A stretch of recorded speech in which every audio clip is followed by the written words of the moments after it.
and thank you for inviting here. I'm a bit scared to talk about a little bit on the cancer research in front of the biologists. So I'm a mechanical engineer. We work on mostly on the multi-phase systems and on the surfaces. So today I will talk about one of our work on surfaces and its applications on different types of cancer cells. So before that, we are from Chennai. IIT Madras is in the southern part of the country, and we have a very beautiful campus. So please visit us whenever you are coming to India.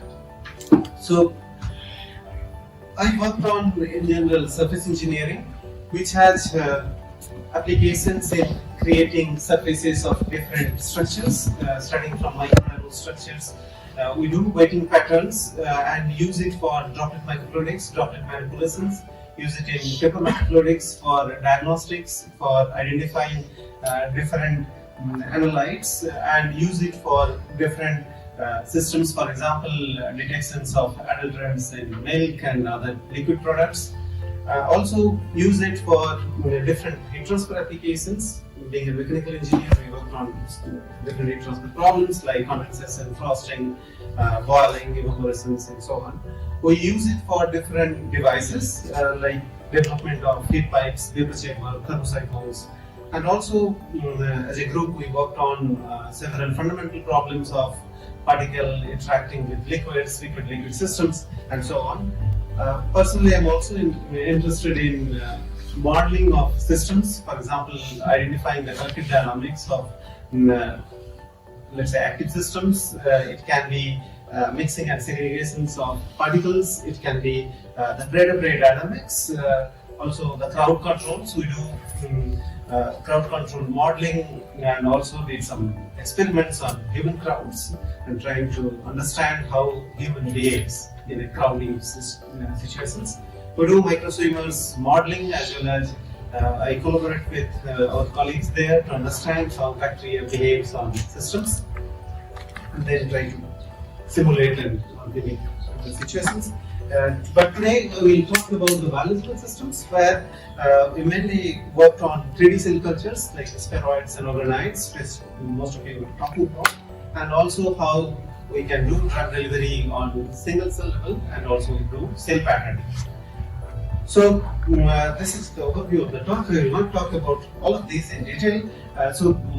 This talk is mostly done by Gayatri, who did PhD with me, and then now a postdoc at University College London, and my collaborator is Tuhin in Engineering Design Department of Mechanobiology in IIT Madras. So before starting, I will talk about open surface microfluidics, which is slightly different than the microfluidics we are talking about here. So where we are talking about open surfaces, where we have an interface, of a solid surface and a liquid interface. And then we are talking about a liquid which is sitting on a surface and it gives some contacts. And based on that weighting, before that I should define what the wettability means. Wettability is the liquid's ability to spread on the surface, and we generally identify the wettability of a surface by defining the contact angle at the triple line of the 3-gauge contact line on the surface. So this depends on very fundamental aspects, how or what type of weighting it is, what type of surface, whether it's a solid, liquid, or it is a semi-solid or gel type of surface, and in case of a solid surface, whether there is a roughness presence or not. So depending on that, we will have different contact angles. For our understanding here, I will define the contact angles. If it is less than 90 degrees, it is a hydrophilic surface. If it is more than 90 degrees, it's a hydrophobic surface. And the extremes where the contact angle is close to 0 is superhydrophilic, and if it is more than 150, it is a superhydrophobic.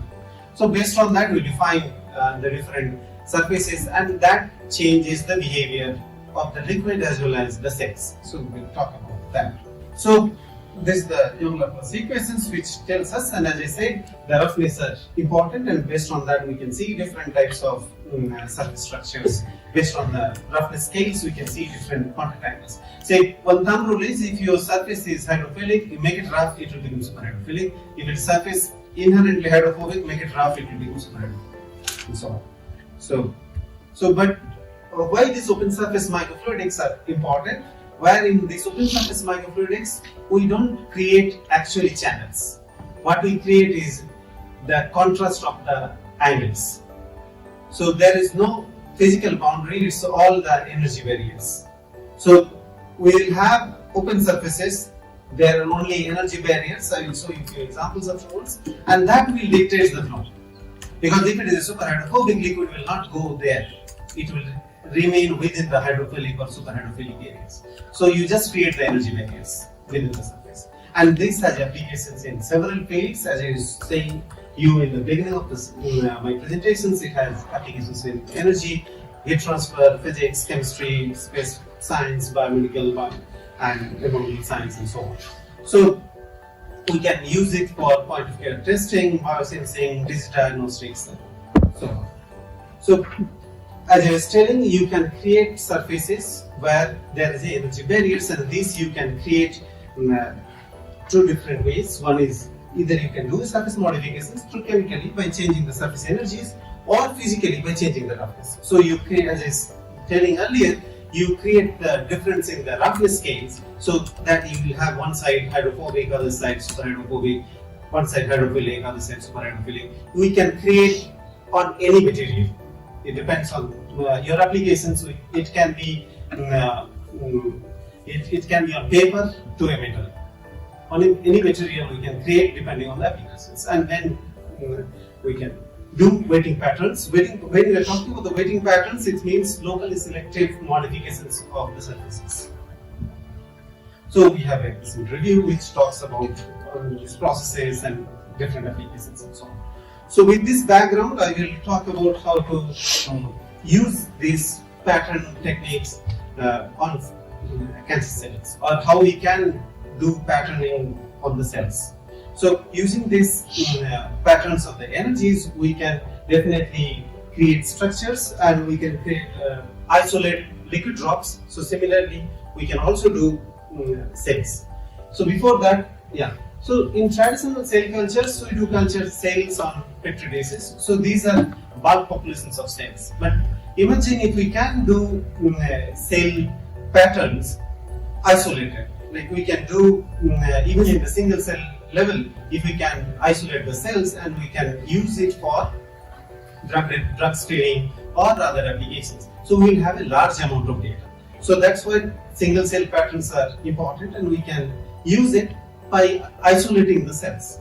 So as I was telling, so if we can do this single cell patterning, or even few cells patterning, we will understand the cell heterogeneity even in the same cell lines, whether all the cells are similar or it's different. If we can understand, we can identify distinctive cell states, and also we will get a huge amount of data.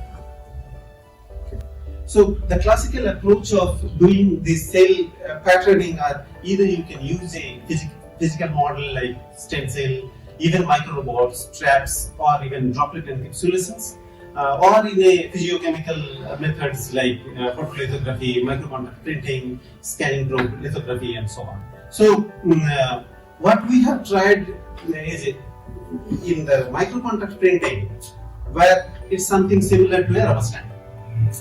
You take a stamp where you have a protein which will give you a cytophilic areas, like the way I was talking about a hydrophobic and hydrophilic. Here it is a cytophilic and cytophobic.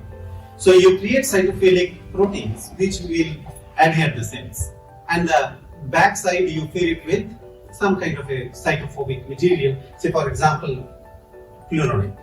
So you print the protein that will attack the particular type of cell lines, and then the background you fill it with fluoride. So the way we created this, we created a lithography process where we will have a silicon wafer, we use a photoresist, then we did a PDMS casting, and then we did a lift off, and finally we created the stamp. And then we used a protein, the particular type of protein we want, and then we print it on the surface. And then we backfill with fluoride acid. So this is the kind of lithographic stamp that we have used, and we can change the dimensions or the gap between the pillars, and based on that we can create different types of patterns. So the micro patterns we can obtain based on the structures we want, how many cells we want to print, and based on that we can change the pattern size and the dimensions and so on. So before that, say this is a protein stamp, we can create on the, this is with the fluorescence, so we can do the protein stamp and then we can pattern the cells. Say for example, here if you want to do a cervical cancer cells like a Sinha or a fibroblast, you can use a fibronectin to attract it, and or say for MG63 you can use a collagen, and then we can pattern it. Say for example, and this, as these are created using patterns, so we can even print IIT Madras. So you can do any type of structures you want, and depending on the size, you can see here like with a few cells to almost a single cell level. So we can pattern it, pattern the cells, and any type of cells, depending on if we have a proper protein that we know that will attract, we can print it. So now we know that this is possible to print the cells. We can go up to a single cell level, but what next? Why we'll do that? So what we are trying to do here is, can we do a biomolecular delivery into the cells? So this biomolecule can be siRNA, mRNA, to like enzymes. So my colleague Tuhin is an expert in this drug delivery into the cells. So what we are trying to see is this intercellular delivery. Generally, either you can use a diffusion-based process or through a microrobotic kind of direct drug delivery. Rather, we have chosen a process which is known as optoporation.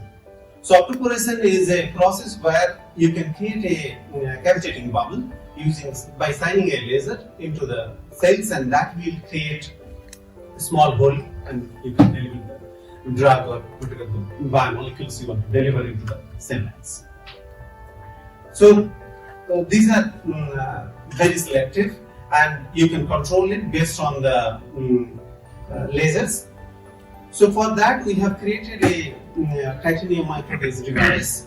So this titanium microdisc device actually helps us to create these nanobubbles or the microbubbles depending on the size and the shape, and that helps us to deliver it. So I'll not go into the details of how to create it. So rather I will see what are the different molecules we have delivered. So for the on the Sinha cells we have delivers like the PI dextrain, even the siRNA enzymes, and so on. So which are of different sizes. Say for example, when we have started with a PI which is 668 Dalton, so we are able to deliver it on the Sinha and MG63 with a 5-second pulse release. And similarly, we are able to do dextron and siRNA and enzyme. So which are different in size, and particularly these are very big biomolecules which are able to deliver quite efficiently within the cells. So in a single cell level it is possible, or in a few cells it is possible, but is it possible to do in a co-culture platform? Particularly these are like a microcontact printing, right? So microcontact printing had so far done on a one type of cells, not on multiple cells, multiple different types of cells, which are in general very difficult because you cannot stamp two different proteins together. So the conventional technique for this co-culture is either you can use a direct co-cultures, mix the two types of cells and then culture it, or use a TIMS1 systems like this, or you can use a droplet encapsulations or like a compatibility lysis. So what we thought is we cannot replicate with an appropriate cellular organizations if we do that. So if we can do a multi-protein patterns of the cellular organizations, but directly multi-protein patterns is difficult. as I was telling earlier, you cannot print two with a stamp and then two different types and then you can do a microcontact. So what we did is like a open microfluidics. We will close it and then we will remove the top part. So we used a one stamp which will create a hole here. So we will stamp this and then this will create a microchannels, what we are in general closed microchannels, and we flow and the second protein through it. So one we will print like a microcontact printing I showed earlier, and within these holes we flow the other one. So this will give us, so first one ink you can directly print here, and the second ink will flow through that like the red color here. So the ink too will flow through it and it will create a multi-proteins. So as you can see here, these are with two different colors. So one is red and green. You can pattern two types of proteins. So what we did is we have basically created a microfluidic systems. We closed it, then we opened it afterwards. So, but the challenges are how you can do it without any leak and so on. So that we optimized. So basically we created this protein pattern on PDMS. Then we backfill again with a fluoronic. So we have again the cytophilic, cytophobic areas. Now we have two proteins which will attract two different types of cell lines. Now the challenge is what type of cell will adhere to what. So that we have optimized based on the times. So we will see that which type of cells will adhere first. That we will do. That will adhere, and then we will do the second cells. So the say for example, if we want to do NIS33 and HG2, so you use a laminin. This 50 microgram per ml is what the optimum values are. So HG2 will adhere first, and then you use fibronactin for NIS33. So like that you can patterns, and you can see that we can do multiple or parallel printing of the cell lines. Like we can do a co-culture, we can create a co-culture platforms of different cell lines. So we can do NIS33, HG2 with MG63. We can also do with HeLa NIS33. Like it can be any combinations possible depending on we have to do with the optimizations, but how much time you have to seed the cell and what combinations of what concentrations of the proteins you have to give. So then we have studied the linear expansion profile. We also did a kind of wood healing like a scratch assays we have tested, and we have created this for or culture it till 96 hours to see how it is growing in these co-culture platforms. So now if we have this micro-engineered co-culture platform that can be used for several studies, for example this human microenvironment mechanism studies, or the disease infection studies, or even a personalized drug screenings, tissue engineering and so on. So now you can see how this same drug, whether it is working on different types of cell lines or it is very specific to one type of cell. So you can do a lot of studies there. These are all ongoing works. So this is a platform which you can use it for different types of studies. So till now these are all on a 2D structures. These are 2D surfaces. So now, before that, there are certain challenges on these microcontact printings. So you can always print from a hydrophobic surface to a hydrophilic surface, not the other way. If your surface is hydrophobic, you cannot print it. You cannot print a protein. Protein will not adhere there. So you need a hydrophilic material to print. So there are limitations of this microcontact printings.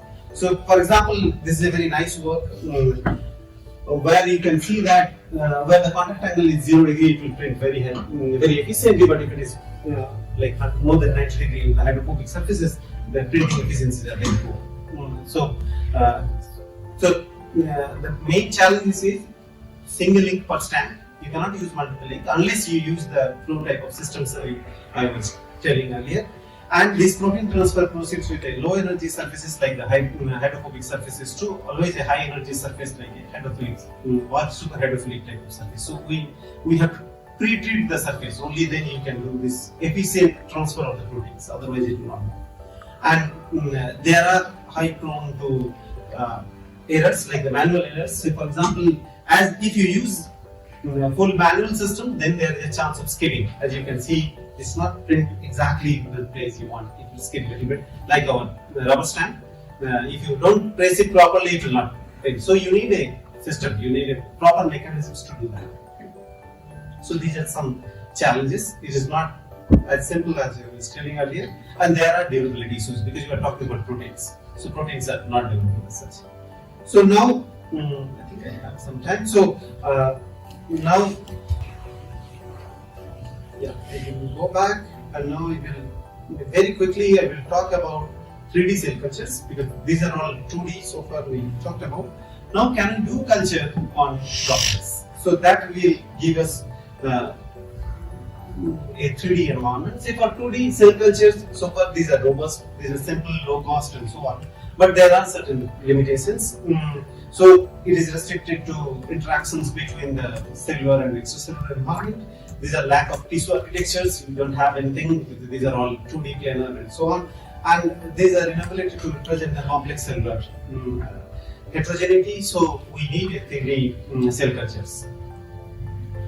So now if you see experimental convenience, we have the 2D cell cultures, we can create spheroids, then organoids, and finally we can go to animal models and human models. So that is how these studies should be. So what we started with a 2D cell cultures, and then we moved into spheroids and then organoids and so on. So today I will talk about 3D cell cultures platforms. So among the scaffold-free environment presents, so either we can use the static suspensions or we can use some microwell based 3D cell cultures platform, or even a magnetic systems which requires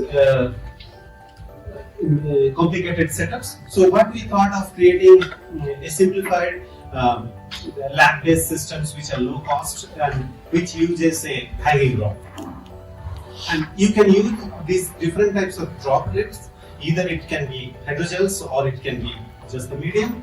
But if it is a medium, then you have to take care of the evaporation effect. Otherwise, it will evaporate.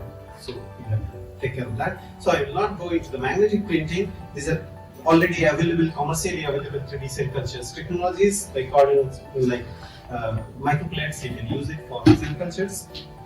So what we have used is what I started discussing earlier is the weighting patterns. So if we use a weighting patterns like the way liquid attracts or hit surfaces, cell also do that.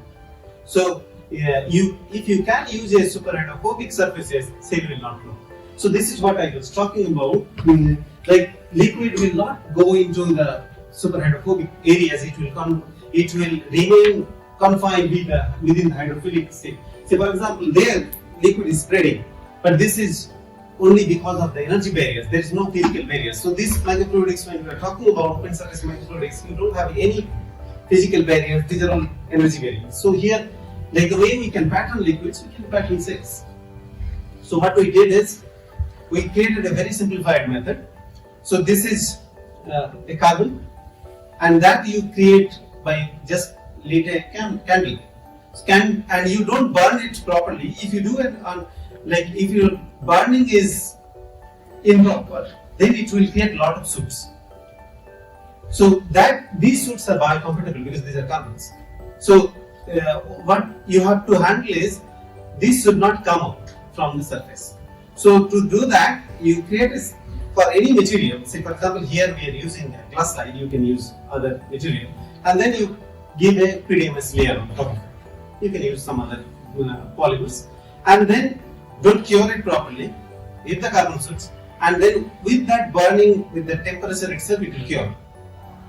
These particles will embed within the PDMS and it will cure there, and that you can use as a super hydrophobic surface because carbon is hydrophobic, and that will give you a roughness, so it will become super hydrophobic. and PDMS is hydrophobic in nature. So as I was telling earlier, you take a surface which is hydrophobic, make it rough, it will become super hydrophobic. So you will have a super hydrophobic surface, you get a contact angle around 160 degrees. And these are very stable, very low cost, you don't need any clean room, you can do it at your lab. And then what we did here is use a CO2 laser and you ablate whatever the design you want, whether it's a circle, square, or whatever design you want, you ablate the surface. The limitations is the size. So with the CO2 lasers you can go up to 50 micron. And for a droplet that is good enough. It depends on what spheroids you want, what size of the spheroids you want. But these are very controlled. You can create 50 to 500 micron quite easily. Just create a pattern on any softwares like Corel or anything you do, and then you print it. Then we can use a dewetting, like instead of using properly pointing the liquid in each of these, you use the dewetting techniques where you put a drop and then you slide over these areas. So each area will have a particular amount of liquid to hold. So it will hold that. Then you can calculate, like from the force balance, you can calculate how much volume of the liquid it can hold, and that will give you the size of the liquid droplet that can stay there. Now, if you want a 2D cell cultures, you use it as a sessile drop. But if you want a 3D cell cultures, you do it upside down. So then it will be a hanging drop. So if you want a 2D cell culture platform, you do it like this as a sessile drop. It will adhere to the surface. You can do it 2D cell cultures like the way you are doing it on the Petri dish. But if you want a 3D cell cultures, you can do it with the hydrogel also. This is a platform, you can use it hydrogel, then you shine a UV light to cure it a little bit. Or you can use a 3D spheroid platform, you put the droplets, put it upside down, and you can see the difference in the spheroid formations. So if you don't use these wetting confined areas, your Sinha or any 3D3, it will not form the spheroids. It will form more like a stick. You are biologist, so you can understand it better, but that is what we observe. But if you use a droplet, if you use a hanging drop, these are more circular. You can say for example, the Sinha spheroids, your sphericity index is close to 1 always. So it is almost a perfect sphere. Whereas if you don't pattern it, you will see the size is different. It is not close to 1, these sizes are more like a flat shape rather than a sphere. So we have used it for Sinha as well as in 3D3, it is always a spheroids. And then we done this confocal and SEM for these spheroids. So now from all of this, the main conclusions, we can use this cell patterning for manipulating and manipulate and study intercellular processes. We can use it for large-scale staining, for drug candidates, genetic modifications, and other therapeutic interventions. We can use multi-protein patterning for co-culture models, the creating of complex tissues and organ models by mimicking interaction between different cell types. We can use these low-cost wetting patterns for multimodal cell cultures. Like here I am showing only the results of one type of cells. We can do cell-cell interactions, spheroid-spheroid interactions by creating two spheroids and then merging it with the droplets, which are quite easy to do. We are working on that, and these can be used for advancement in cancer research, drug discovery, regenerative medicines, and so on.